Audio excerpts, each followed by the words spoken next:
여러분들의 기도와 협조 속에서 한국 방문을 무사히 마치고 잘 돌아왔습니다. 감사를 드립니다. 오늘부터 앞으로 4월 마지막 주일까지 제가 이 요한복음 4장에 나오는 이 사마리아 여인과 예수님의 만남의 이야기를 시리즈로 쭉 설교할 계획을 가지고 있습니다. 사실 성경의 모든 내용이 그러하듯이 우리가 오늘 살펴보려고 하는 이 사마리아 여인과 예수님의 만남의 이야기 역시 오늘을 살아가는 우리 모두를 위한 하나님의 말씀이라고 우리가 말할 수 있습니다. 특히 이 요한복음을 기록한 사도 요한은 이 요한복음의 이 내용이 정말 우리를 위한 말씀이라는 사실을 분명하게 말해준 바 있어요. 요한복음 20장 31절에 보면 사도 요한이 요한복음을 기록한 목적을 밝히고 있죠. 그런데 이렇게 말합니다. 이것을 기록함은 너희로 예수께서 하나님의 아들 그리스도이심을 믿게 하려 하며 또 너희로 믿고 그 이름을 힘입어 생명을 얻게 하려 함이니라. 이렇게 말하고 있습니다. 다시 말하면 오늘 이 본문에 우리가 읽은 이 내용을 포함해서 요한복음 전체는 이것을 읽는 독자들로 하여금 예수님이 어떤 분인지를 알고 믿게 하고 또 그 믿음을 통해서 생명을 얻게 하기 위해서 기록한 것이다. 사도가 이렇게 말하고 있어요. 여러분, 생명을 얻는다고 하는 것이 무엇입니까? 생명을 얻는다고 하는 것은 단순히 죽어서 천국 가는 어떤 자격을 얻는 것만 의미하는 것이 아니죠. 예수를 믿고 생명을 얻는다고 하는 것은 죽은 다음에 우리에게 주어지는 어떤 영원한 세계에서의 구원만 의미하는 것이 아니고 이 땅에 살아가는 동안 예수님 때문에 우리가 누리는 온갖 종류의 기쁨과 행복을 다 의미하는 거예요. 예수님 때문에 우리가 누리게 되는 풍성한 삶 전체를 가리켜서 생명이라고 말할 수 있어요. 그러니까 예수 믿고 생명을 얻고 살아간다고 하는 것은 그저 죽은 다음에 어떤 기대를 갖는 것을 말하는 게 아니고 사실은 날마다 삶 속에서 그 예수님 때문에 우리의 마음과 삶이 누리는 기쁨과 행복을 의미하는 것을 오늘 본문이 우리에게 말해주고 있는 것이죠. 여러분, 하나님께서는 우리가 예수님 때문에 혹은 예수님을 통해서 생명을 얻고 또 생명을 누리기를 원합니다. 오늘 이 본문에 기록된 내용이 바로 그러한 생명을 우리에게 주고 그 생명을 누리게 하기 위해서 기록된 말씀이 우리를 위한 말씀이라고 성경은 이야기하고 있어요. 여러분의 설교를 들을 때나 아니면 홀로 성경을 읽을 때 항상 기억하셔야 됩니다. 이 말씀은 지금 이 자리에 있는 나를 위한 말씀이라는 사실을 항상 염두에 두고 설교를 듣고 성경을 읽으셔야 돼요. 이 모든 말씀은 지금 이 시대를 살아가는 우리를 위한 말씀이에요. 바라기는 이 시리즈를 여러분과 함께 계속 나누는 동안 이 이야기가 내 이야기구나.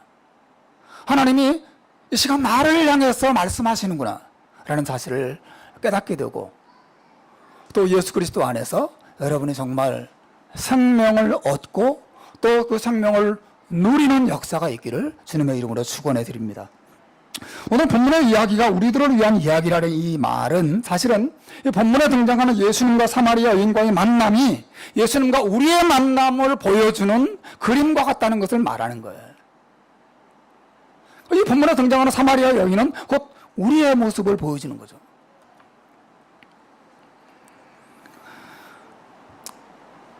사마리아 여인과 예수님이 만나고 그 만남을 통해서 사마리아 여인의 삶에 놀라운 변화가 일어났습니다.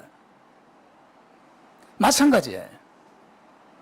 우리가 하나님이 주시는 놀라운 축복을 맛보고 누리는 것도 예수님과의 만남을 통해서 이루어지는 것이고 또 예수님과의 관계를 통해서 우리에게 주어지는 것이라는 사실을 오늘 본문은 가장 기본적으로 이야기해주고 있습니다. 따라서 여러분이 하나님의 축복을 더 풍성하게 누리기 원하신다면 지금 현재 여러분과 예수님과의 관계를 돌아보셔야 돼. 하나님의 모든 축복은 나와 예수님과의 만남과 그 관계를 통해서 온다고 성경은 이야기하고 있거든요. 여러분이 예수를 믿는다고 말하고 기독교인이라고 말하고 교회에서 예배함에도 불구하고 하나님이 주시는 풍성한 생명의 역사를 맛보고 누리지 못한다면 그 이유는 단 하나입니다. 여러분과 예수님과의 관계에 뭔가 문제가 있는 것이고 예수님을 향한 여러분의 믿음에 뭔가 문제가 있는 것이에요.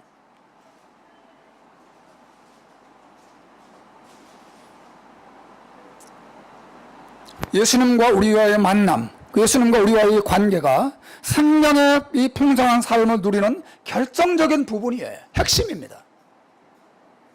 우리 모바일로 치자면 그것은 이 모바일 안에 있는 작은 모든 소프트웨어를 컨트롤하는 핵심 칩과 같아요.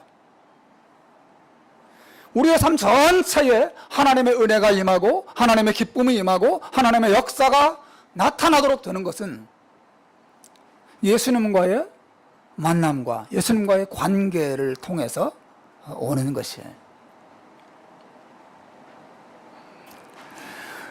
여러분, 예수님과 우리와의 관계를 돌아보고 살펴보기 위해서 가장 먼저 생각해야 될 점은 이겁니다.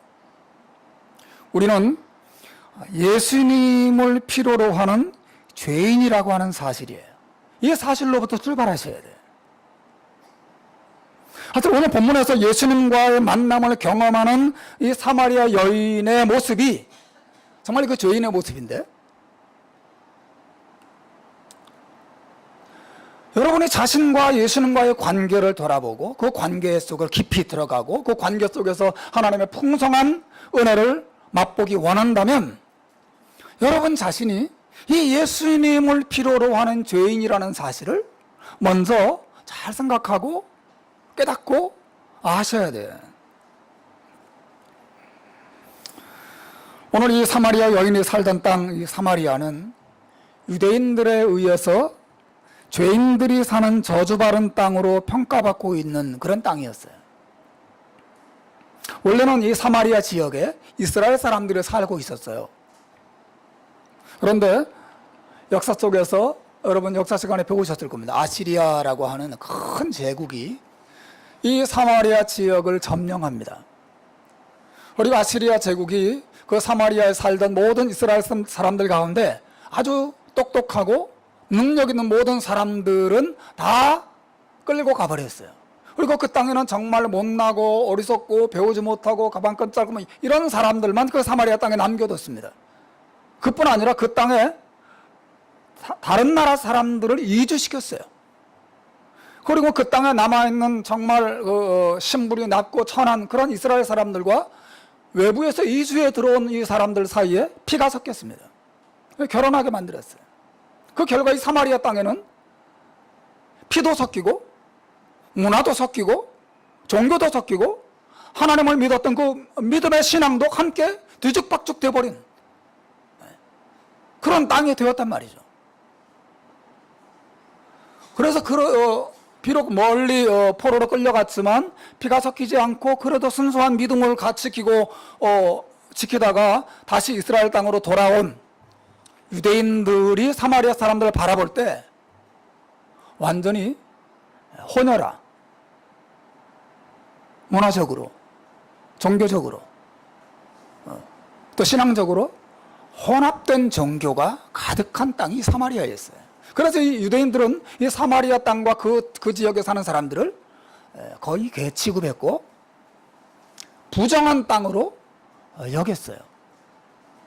이 오늘 본문에 등장하는 이 사마리아 여인은 바로 그 사마리아 사람들의 후손 가운데 한 사람이었어요. 게다가 이 여인은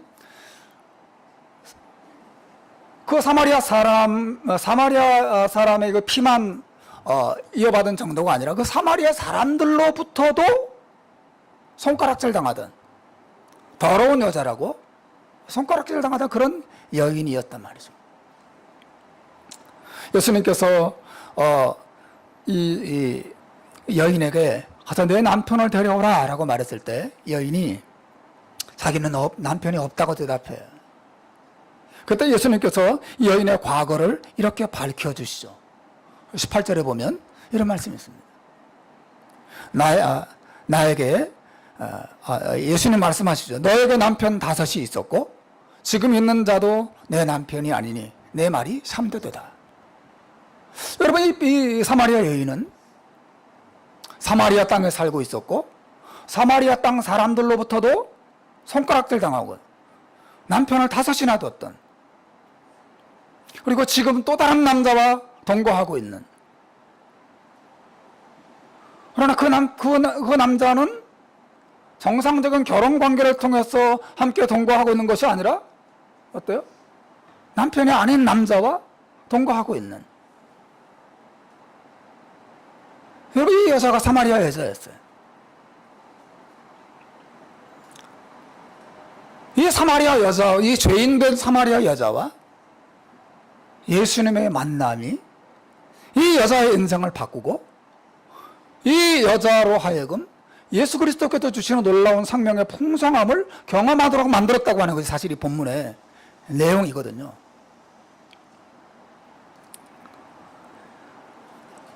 이 사마리아 여자의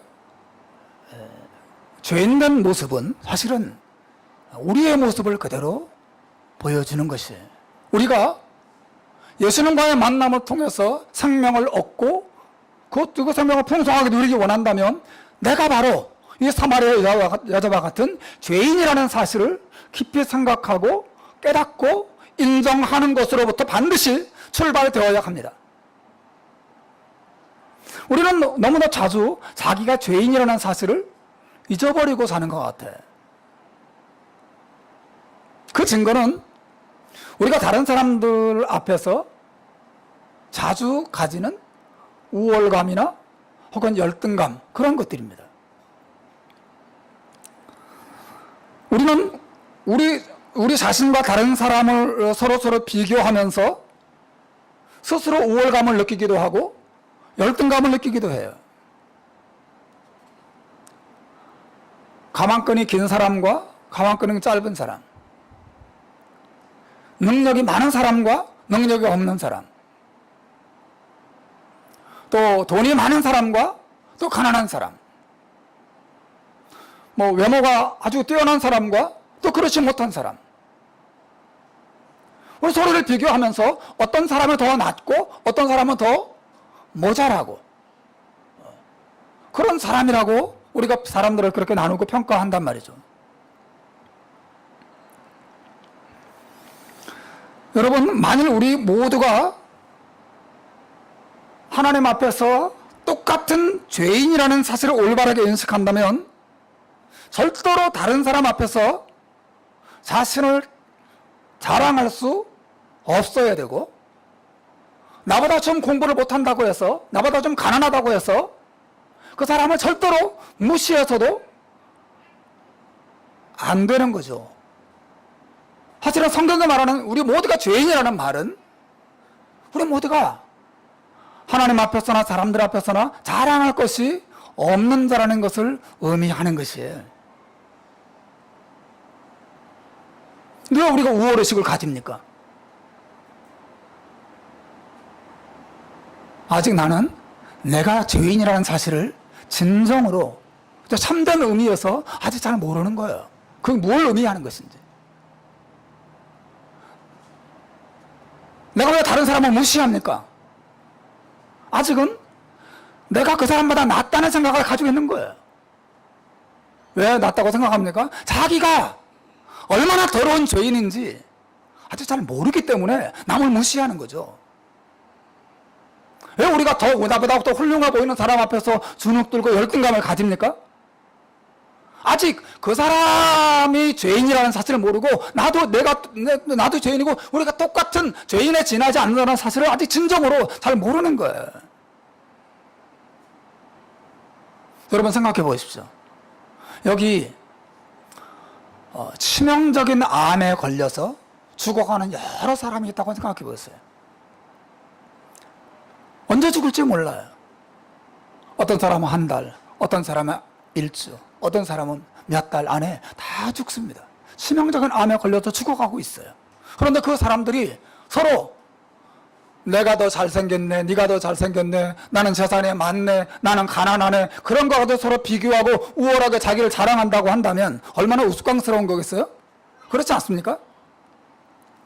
자랑할 게 있겠어요? 똑같이 암에 걸려서 똑같이 죽어가고 있습니다.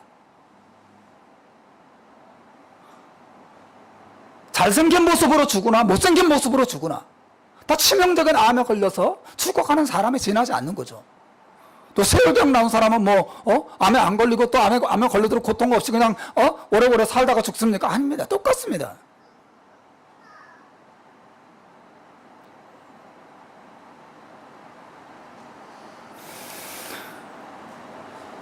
여러분, 우리가 사람을 바라보고 비교하고 평가하고 자기를 자랑하고 또 남을 무시하고 그렇게 하고 있는 것은 내 안에 있는 죄를 아직 보지 못하고 있는 것이고 다른 사람의 안에 있는 이 더럽고 추한 죄를 아직 보지 못하고 있는 증거예요. 성경은 모든 사람을 단번에 평등하게 만들어버려요. 여러분 로마서 3장 13절 말씀입니다. 우리 한번 큰 소리 읽어봅시다. 시작. 모든 사람이 죄를 범하였으며 하나님의 영광에 이르지 못하더니.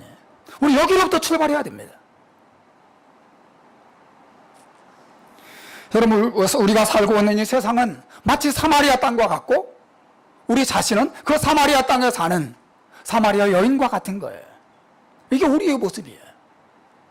우리는 예수 그리스도가 필요해요. 우리 하나님의 구원이 필요한 사람들입니다.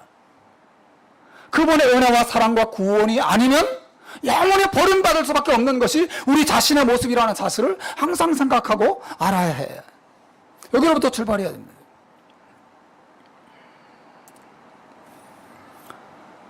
많은 사람들이 자신의 모습을 생각할 때 자신의 학벌, 자신의 외모, 자신의 소유, 자신의 가문 그런 것으로 자기를 평가하고 자기를 돌아봐요.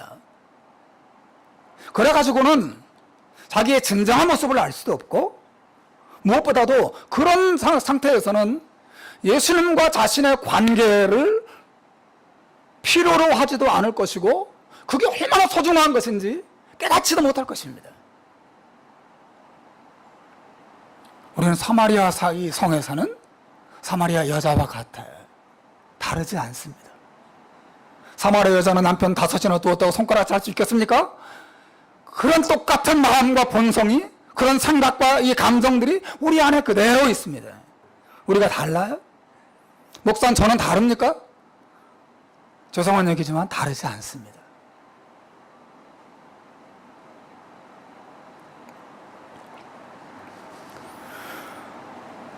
여러분,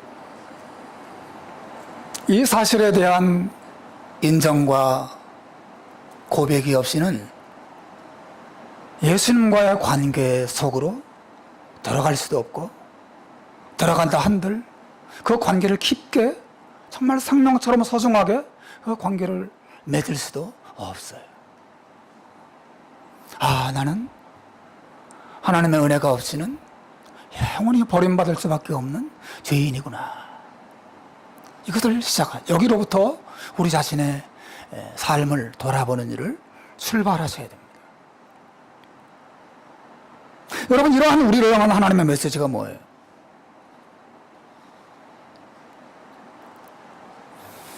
이러한 죄인을 향한 하나님의 메시지는 하나님께서 그러한 우리를 위해서 자기 아들을 구원자로 세상에 보내셨다라고 하는 사실이죠. 너무 간단하고 우리가 일반적으로 아는 단순한 사실이에요. 이러한 죄인을 구원하시려고 하나님이 자기 아들을 세상에 보내주셨다라는 것입니다. 하여튼 오늘 본문을 가만히 보시면 그 사실을 분명히 보여주고 있어요. 오늘 본문은 사실 위대한 출발을 알려주고 있는데요. 예수님께서 이 사마리아 성 수가라고 하는 마을로 찾아 들어가시고 그 사마리아 여인을 만나러 찾아가시는 그런 모습으로 시작되고 있어요. 여러분 3절로 5절까지를 다시 한번 보십시오. 이 사마리아 성으로 예수님이 찾아 들어가시는 장면이 나와요. 3절, 4절, 5절 우리 같이 읽어보겠습니다. 시작. 유대를 떠나서 다시 갈릴리로 가실세 사마리아를 통과하여야 하겠는지라 사마리아에 있는 수가라 하는 동네에 이르시니. 예수님께서 그 죄인이 살고 있는 그 죄인의 동네로, 죄인의 마을로, 죄인의 삶 속으로 찾아 들어가시는 장면이 나오고 있습니다. 사도 요한은 예수님께서 유대를 떠나 갈릴리로 가실 때 이 사마리아 지역을 지나가게 된 것이 매우 의도적인 것이었음을 말하고 있어요. 일반적으로 여러분 이 사마리아 지역을 일반적으로 유대인들은 이 사마리아 땅을 부정한 땅으로 여겼기 때문에 그 땅을 절대로 지나가지 않습니다.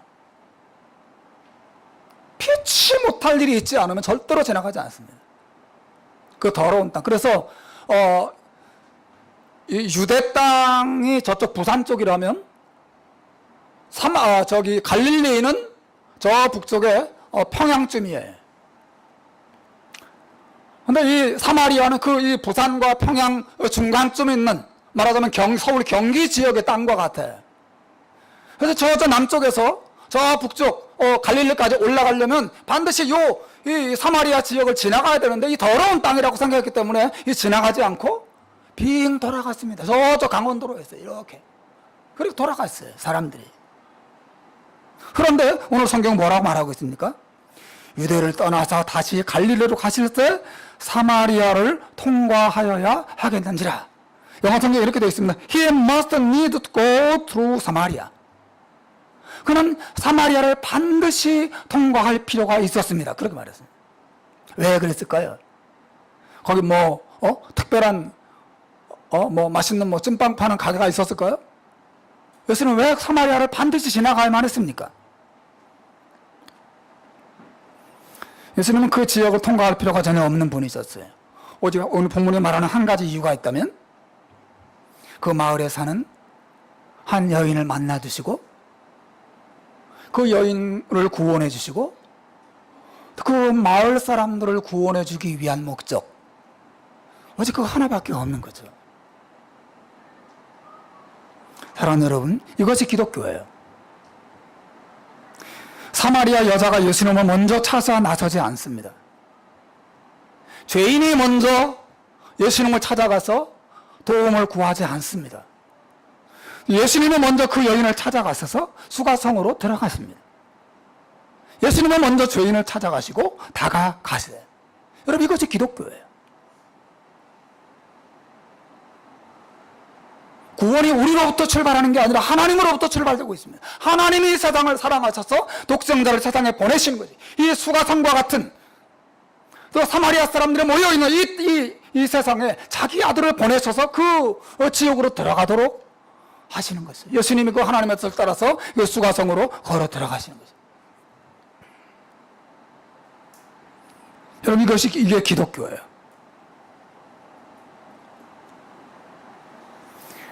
팀 켈러라고 하는 그 미국의 유명한 목사님이 이렇게 질문했습니다. 신이 인간을 먼저 찾아온 종교를 본 적이 있습니까? 세상의 모든 종교는 인간이 신을 찾아가는 종교예요. 그러나 기독교는 신이 먼저 인간을 사랑해서 인간을 찾아오는 종교라는 사실을 말했어요. 여러분, 생각해 보세요. 불교가 뭐예요? 인간이 신을 찾고 또 신을 향해 나아가는 그런 종교 아닙니까? 신이 되고자 하고 해탈하고자 하고 스스로 참선을 하고 자기 노력으로, 선행으로, 도덕적인 삶으로 해탈을 추구하는 그런 종교예요. 힌두교는 어떻습니까? 힌두교도 마찬가지예요. 참선을 통해서, 고행을 통해서 힌두교 역시 인간의 신을 찾고 신과의 합의를 추구하는 종교예요. 이슬람은 어떻습니까? 여러분, 이슬람 사람들과 대화해서 하나님께서 사람으로 세상에 태어났다는 말을 하면 하나님을 모독한다고 여러분 정말 화를 낼 겁니다. 그 사람들은 신이 인간의 몸을 입고 세상에 와서 십자가에 죽어졌다는 메시지를 가장 싫어합니다. 예수를 하나님으로 인정하지 않습니다. 그건 말이 안 된다고 그 사람들은 생각합니다. 신이 인간을 구원하기 위해 세상에 사람이 되어서 내려온다는 이 사실을 그들은 절대로 받아들이지 않습니다. 이게 이슬람이에요. 그러나 여러분, 기독교가 뭐예요?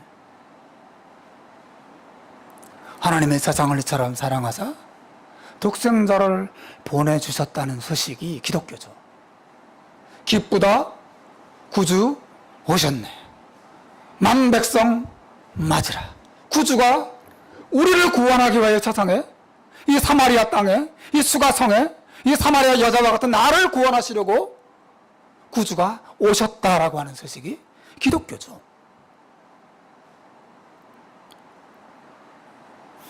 온 우주의 창조주께서, 온 우주 만물의 통치자께서 만물 가운데 티끌만도 못한 죄인을 구원하시려고 세상에 오시고, 또 그 죄인을 구원하시려고 자기의 목숨을 주셨다고 하는 소식이 바로 기독교의 진리죠.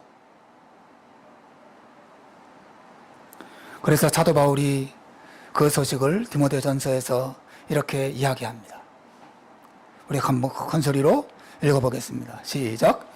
밑보다 모든 사람이 받을 만한 이 말이여, 그리스도 예수께서 죄인을 구하시려고 세상에 임하셨다 하였도다. 죄인 중에 내가 괴순이라.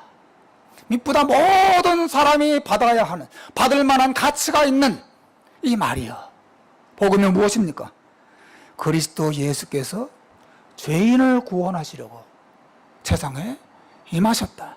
내가 바로 그분이 구원하려 오신, 그분의 구원을 필요로 하는 죄인 중에 가장 우두머리가 되는 사람이다 라고 사도 바울이 고백했어요. 이 기독교의 영광인 것이죠.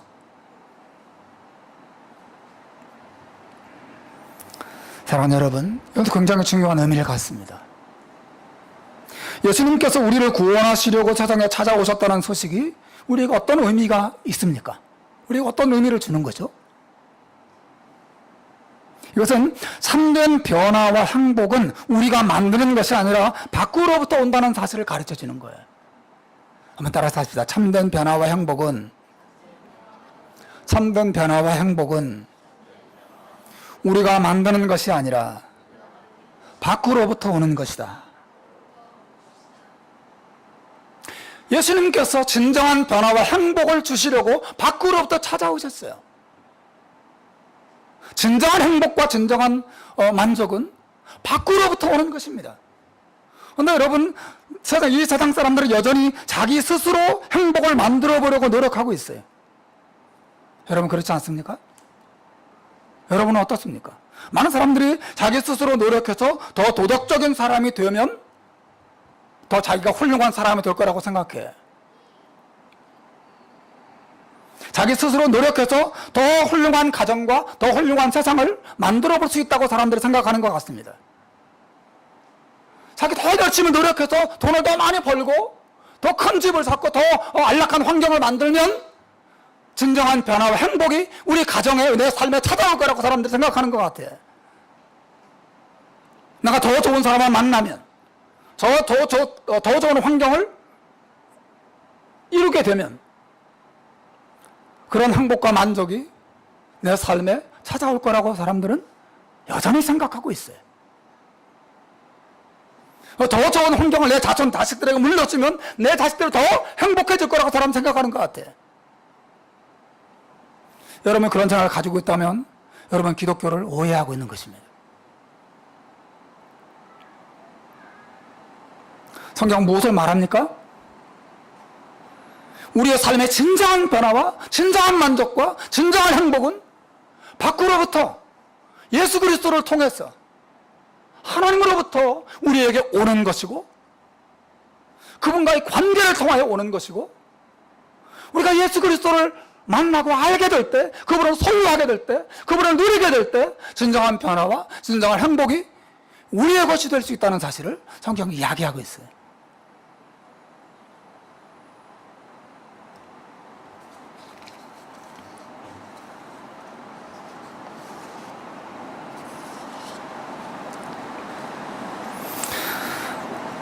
사실 여러분, 세상을 가만히 바라보고 또 사람들을 돌아보면 이 세상 사람들이 사실 행복을 찾는데 실패했다는 사실을 금방 알 수 있습니다.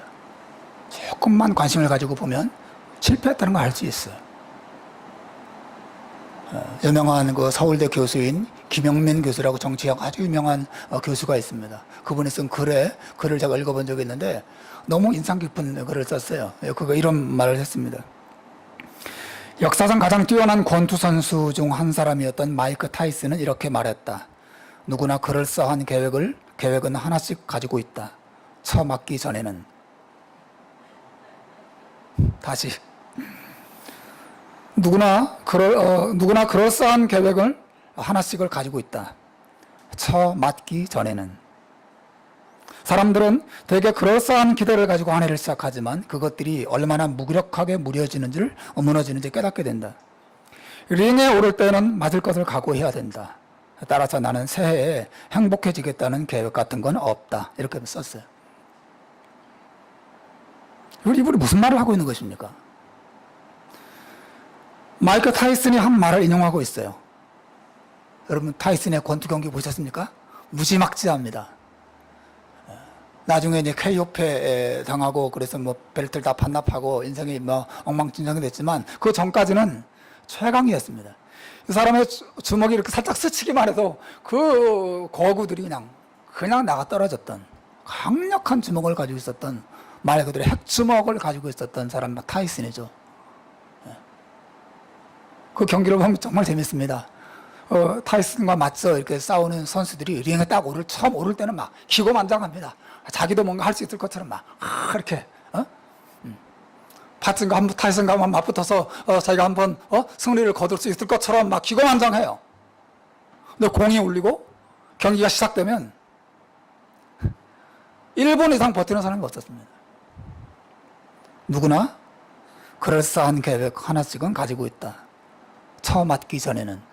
이게 이제 타이슨의 말이라는 거죠. 맞기 전까지는 뭔가 할 수 있는 것 같아. 그러나 주먹이 날라오고 한 방, 두 방 맞고 정신이 혼미해지고 쓰러지면 그때야 비로소 내가 이거밖에 안 되는 거구나 알게 된다는 거죠. 김영문 교수가 그 말을 하면서 이렇게 말합니다. 사람들은 되게 그럴싸한 기대를 가지고 한 해를 시작하지만 그 모든 것들이 얼마나 무기력하게 무너지는지를 깨닫게 된다.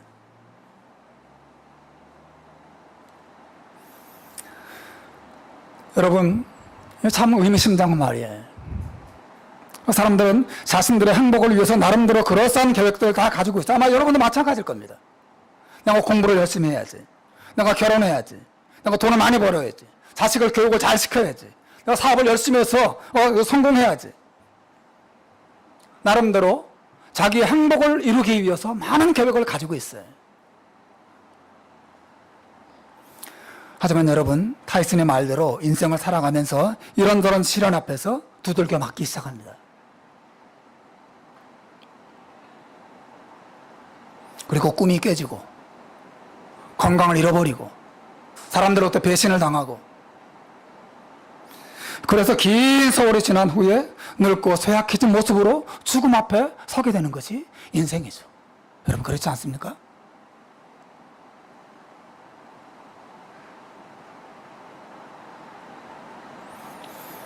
무슨 말입니까? 우리는 우리 스스로의 힘으로, 나의 노력으로 참된 변화와 진정한 행복과 참된 소망을 절대로 우리는 이룰 수가 없어요. 이게 성경의 메시지예요. 그것들은 내가 만들어내는 게 아니라 밖으로부터 오는 것입니다. 우리 그리고 거의 본능적으로 자꾸 자기가 뭔가를 이루고 자기가 행복을 한번 만들어 보려고 애를 써요. 내 힘으로 안 되면 하나님의 힘을 이용해서라도 뭔가 좋은 환경을 이루면 그 환경 속에 내 행복이 있을 거라고 생각하는 것 같아. 그렇지 않습니다. 참된 행복은 예수 그리스도를 통해서 오고 예수 그리스도 자신이 그분과의 여러분과의 관계가, 그분과 여러분과의 만남이, 그분이 여러분의 마음에 쏟아 부어주시는 그 놀라운 사랑과 은혜가 참된 행복과 만족의 핵심이라는 사실이에요.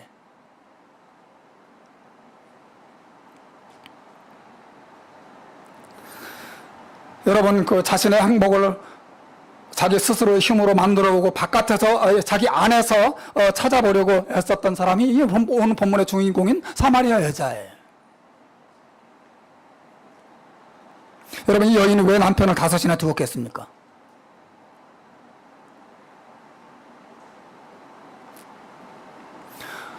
왜 남편을 5이나 두었고 또 이 5 남편을 다 잃어버린 다음에 왜 또 새 남자와 동거 생활을 시작했을까요? 이 여자는 사랑의 목마름을 남자에게서 해결하려고 했기 때문에 그렇죠. 자신의 행복을 결혼 생활에서 찾고자 했던 거죠. 육체의 즐거움에서 찾고자 했습니다. 사람에게서 찾고자 했습니다. 자기 환경에서 자신의 만족을 찾고자 했던 거죠. 무엇을 말합니까? 이 여자가 그렇게 얻고자 했지만 얻지 못했고 사람들로부터 또 환경으로부터 자기 마음에 있는 이 공허함과 외로움과 곤고함을 체험받지 못했다는 사실을 말해주고 있는 거죠. 여러분, 우리 안에 있는 이 욕구의 크기는 무한해요. 사랑을 갈망하고 만족을 갈망하고 진정한 평화를 갈망하는 이 욕구는 너무 큰 것이어서 사람이나 뭐 돈이나 약간의 육체의 즐거움이나 이런 것들로는 채워지지 않아요. 그것은 오직 영원한 하나님으로만 채워질 수 있습니다. 영원한 하나님을 여러분이 알고 그 하나님의 영원한 사랑을 알 때에만, 그 사랑을 여러분이 누릴 때에만 족하다 라고 말할 수 있어요. 여러분, 오늘 예수님께서 사마리아 성과 그 성에서 죄인으로 살아가며 고생하고 수고하는 한 여자를 찾아가시죠. 오늘 성경의 메시지가 그거죠. 예수께서 사마리아에 있는 수가라는 동네에 이르시니. 여러분, 여기 놀라운 비밀이 있습니다. 하나님이 우리를 구원하시려고 자기 아들을 세상에 보내줬다는 사실, 하나님의 아들이 나를 또 우리를 찾아오셨다는 소식, 이 기독교죠. 그리고 그분이 우리의 죄와 심판을 대신 지고 십자가 위에서 죽어주셨다는 사실입니다. 그리고 그 예수님의 십자가의 고난과 십자가의 죽으심 안에 우리를 향한 그분의 영원한 용서와 변함없는 사랑이 나타났다고 말하고 있어요. 여러분은 사실 진정으로 믿으실 때 하나님의 무한한 용서와 변함없는 영원한 사랑을 여러분이 맛보고 누리기 시작할 것입니다. 그제서야 비로소 여러분의 마음에 만족이 찾아오고 평안함이 찾아올 거예요. 그 전까지는 어림도 없습니다. 아, 내게는 주님밖에 없구나. 모든 사람이 거짓되구나.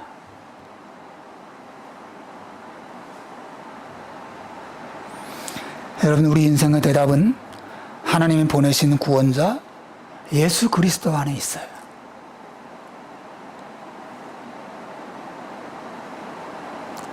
여러분이 찾는 모든 대답은 예수 그리스도 안에 있습니다. 예수님께서 여러분을 위해서 무슨 일을 하셨는지 그분이 여러분을 얼마나 사랑하시는지 믿음으로 바라보고 믿음으로 붙잡을 때 비로소 진정한 변화가 나타나기 시작하고 삶의 평안과 행복이 예수 그리스도로부터 흘러나오는 것을 경험하기 시작할 것입니다. 신자는 이 세상을 살아가면서 기쁜 일도 경험하고 슬픈 일도 경험하고 평안한 일도 만나지만 정말 내 힘으로 도저히 극복하기 어려운 정말 많은 시련과 혼란을 우리가 만나기도 해요. 이 신자의 삶이라고 해서 불신자들과 다르지 않습니다. 똑같이 거대한 폭풍 속을 우리가 뚫고 지나가고 있어요. 이 환경으로부터 변하지 않는 정말 영원한 이 기쁨과 행복과 만족은 절대로 찾아오지 않습니다. 절대로 찾아오지 않습니다.